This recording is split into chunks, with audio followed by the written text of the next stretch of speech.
जय श्री कृष्ण।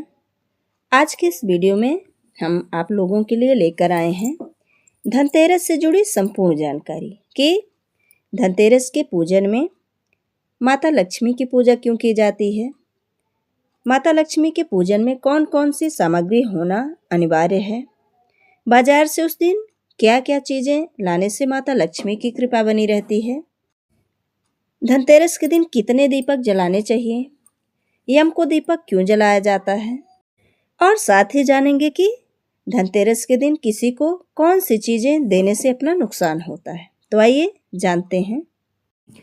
कार्तिक माह के कृष्ण पक्ष की त्रयोदशी तिथि को धन की देवी के उत्सव का प्रारंभ होने के कारण इस दिन को धनतेरस के नाम से जाना जाता है। धनतेरस की शाम को किसी को भी उधारी में दूध, दही, तेल, सुई जैसी चीज़ें नहीं देना चाहिए।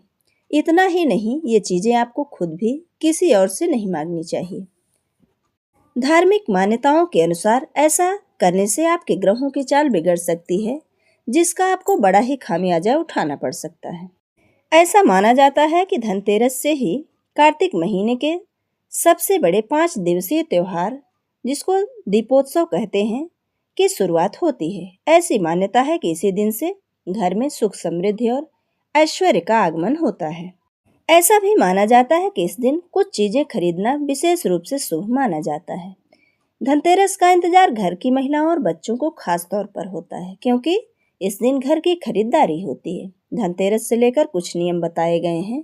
मान्यता है कि धनतेरस की शाम किसी को भी पैसे उधारी में नहीं दिए जाते हैं।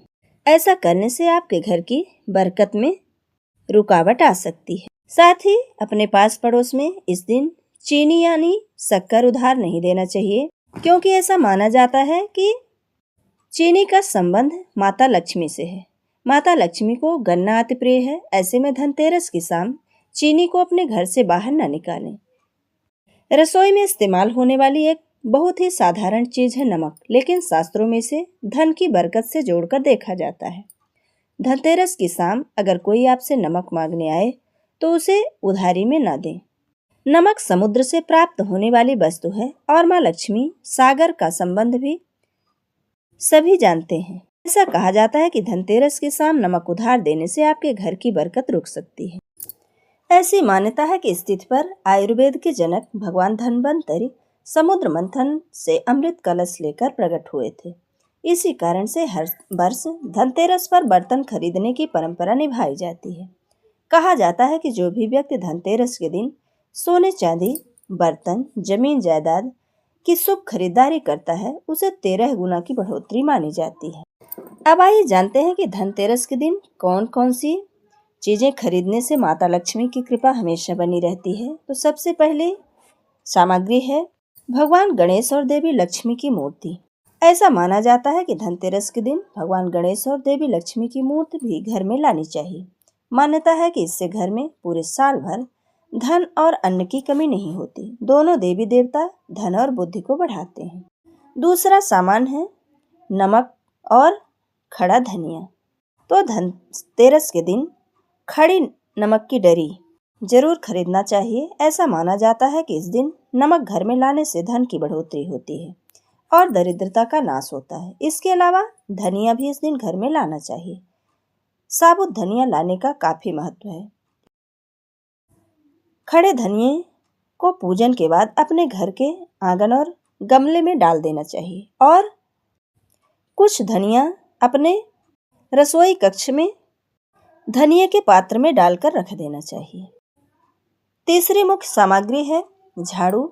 तो धनतेरस के दिन झाड़ू भी खरीदा जाता है। मान्यता है कि इस दिन झाड़ू खरीदने से गरीबी दूर होती है। साथ ही नई झाड़ू से नकारात्मक ऊर्जा दूर होती है और घर में लक्ष्मी जी का अस्थायी वास होता है। एक अन्य सामग्री है शंख या रुद्राक्ष। तो धनतेरस के दिन शंख खरीदने से काफी शुभ माना जाता है। इस दिन शंख खरीदकर उसकी पूजा अवश्य करें।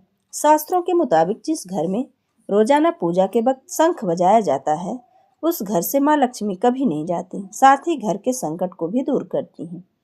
इसके अलावा 7 मुखी रुद्राक्ष धनतेरस के दिन घर पर लाने से सारे कष्ट दूर हो जाते हैं।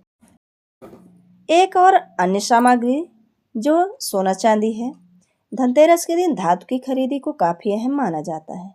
मान्यता है कि इस दिन धातु को खरीदने से भाग्य अच्छा बनता है। परंपरा है कि धनतेरस के दिन सोना चांदी जरूर खरीदना चाहिए।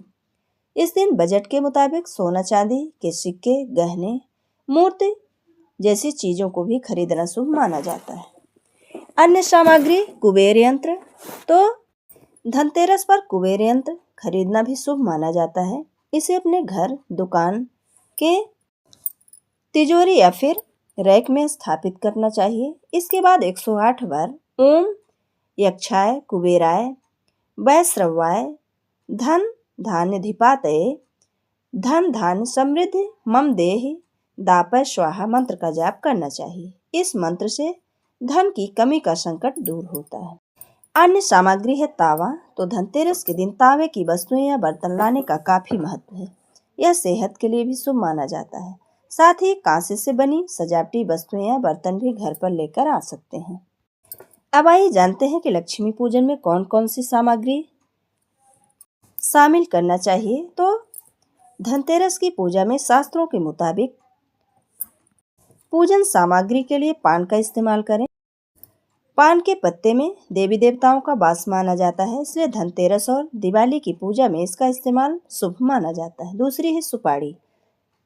इस पूजन में सुपारी का इस्तेमाल के बिना पूजा प्रारंभ ही नहीं होती। सुपारी को ब्रह्मदेव, यमदेव, वरुण देव और इंद्रदेव का प्रतीक माना जाता है। धनतेरस के दिन पूजा में प्रयोग की गई सुपारी को तिजोरी में रखना लाभदायक माना जाता है।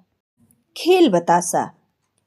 बतासा माता लक्ष्मी का सबसे प्रिय भोग है। माता लक्ष्मी की पूजा में बतासे का प्रयोग करने से हर समस्या का समाधान होता है। इस दिन खील जरूर खरीदें, इससे धन समृद्धि बनी रहती है। अन्य सामग्री है दिया। तो पूजा में सबसे पहले माँ के सामने दीप जलाना ना भूलें, इससे यमदेव प्रसन्न होते हैं। अन्य सामग्री है कपूर। तो धनतेरस पूजन में कपूर जरूर जलाएं। कपूर जलाने से घर की नकारात्मक ऊर्जा बाहर जाती है और सकारात्मक ऊर्जा घर में प्रवेश करती है। अब आइए जानते हैं कि धनतेरस के दिन यमराज को दीप क्यों जलाए जाते हैं और साथ ही क्यों की जाती है उनकी पूजा। तो पौराणिक मान्यताओं के अनुसार ऐसा माना जाता है कि प्राचीन काल में हेम नाम का एक राजा था जिसकी कोई संतान नहीं थी। बहुत समय बाद उन्हें एक पुत्र की प्राप्ति हुई। जब उस बालिका की कुंडली बनवाई गई तब ज्योतिष ने कहा कि इसकी शादी के 10वें दिन ही मृत्यु का योग है। यह सुनकर राजा हेम ने पुत्र की शादी कभी न करने का निश्चय किया और उसे एक ऐसे स्थान पर भेज दिया जहाँ कोई भी स्त्री ना हो। लेकिन नियत को कौन टाल सकता है। घने जंगल में राजा के बेटे को एक सुंदर स्त्री मिली और उन दोनों को आपस में प्रेम हो गया। फिर दोनों ने गंधर्व विवाह कर लिया।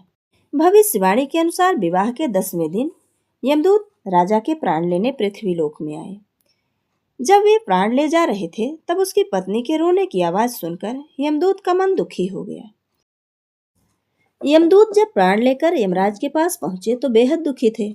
यमराज ने कहा कि दुखी होना स्वाभाविक है, लेकिन कर्तव्य के आगे कुछ नहीं होता। ऐसे में यमदूत ने यमराज से पूछा, क्या इस अकाल मृत्यु को रोकने का कोई उपाय है।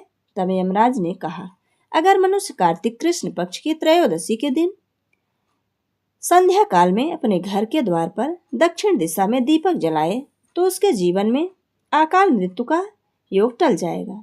तब से धनतेरस के दिन यम पूजन का विधान है।